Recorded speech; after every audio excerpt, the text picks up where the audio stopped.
नमस्कार, सीमा मराठी किचनमध्ये तुमचे खूप खूप स्वागत आहे। आज मी तुम्हाला ढाबा स्टाईल अंड्याची भुर्जी कमीत कमी साहित्यात कशी बनवायची ते दाखवणार आहे। चला तर मग भुर्जी बनवण्यासाठी काय साहित्य लागते ते बघूया। हे बघा, हे 3 मोठे कांदे चिरून घेतलेले आहेत, 1 टोमॅटो आणि 3 अंडी घेतलेली आहेत। 3 अंड्यासाठी 3 मोठे कांदे आणि हे मसाले, त्याच्यामध्ये हळद, थोडीशी धना पावडर, लाल मसाला, चवीपुरता मीठ आणि या 2-3 हिरव्या मिरच्या कापून घेतलेल्या आहेत, थोडीशी कोथिंबीर। आता आपण भुर्जी बनवायला सुरुवात करूया। कढई मी तापत ठेवलेली आहे, त्यात 2-3 चमचे तेल टाकते। भुर्जीला तेल जरा जास्तच टाकायचं।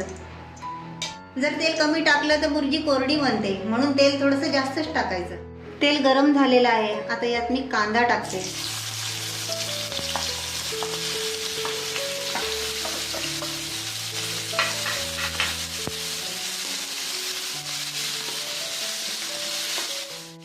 कांदा मऊ होईपर्यंत शिजवून घ्यायचा, कच्चा नाही ठेवायचा, नाही तो वास येतो।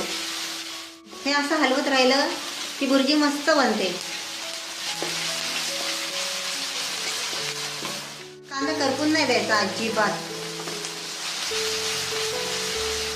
कांद्याला गुलाबी रंग आलेला आहे, आता यात मी मिरची टाकते।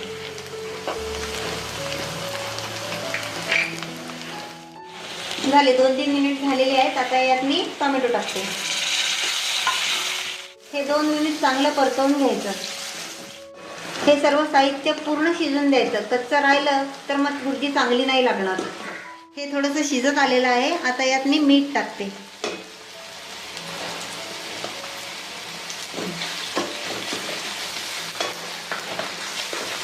आता हे आपलं कांदा टोमॅटो पूर्ण शिजून झालेलं आहे, आता मी यात थोडीशी हळद टाकते आणि थोडीशी धना पावडर आणि आपल्याला जसं तिखट हवं असेल तसं लाल तिखट टाकायचं। हे मी 1.5 चमचा तिखट टाकलेलं आहे। आता हे पूर्ण हलवून घेते।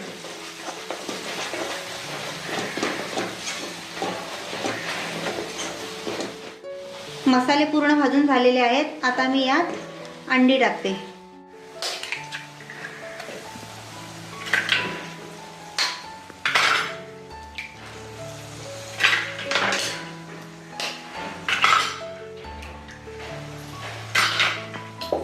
अंडी फोडून झाली की असं लगेच हलवायला घ्यायचं।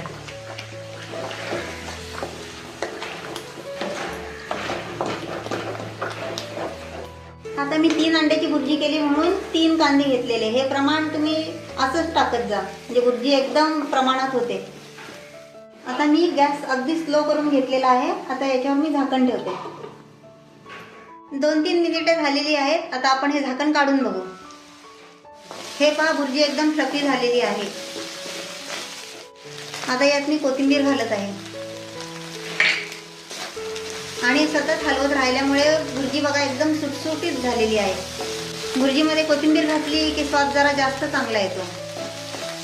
पहा, ढाबा स्टाईल भुर्जी तयार झालेली आहे, अगदी कमी साहित्यात, अगदी मोकळी मोकळी सुटसुटीत। तुम्ही पण अशी बनवून बघा, खूप छान लागते। ढाबा स्टाईल भुर्जी खाण्यासाठी तयार आहे। तुम्हाला ही रेसिपी कशी वाटली मला कमेंट करून कळवा आणि व्हिडिओला लाईक, शेअर व चॅनलला नक्की सबस्क्राईब करा। भेटूया पुढच्या व्हिडिओत। धन्यवाद।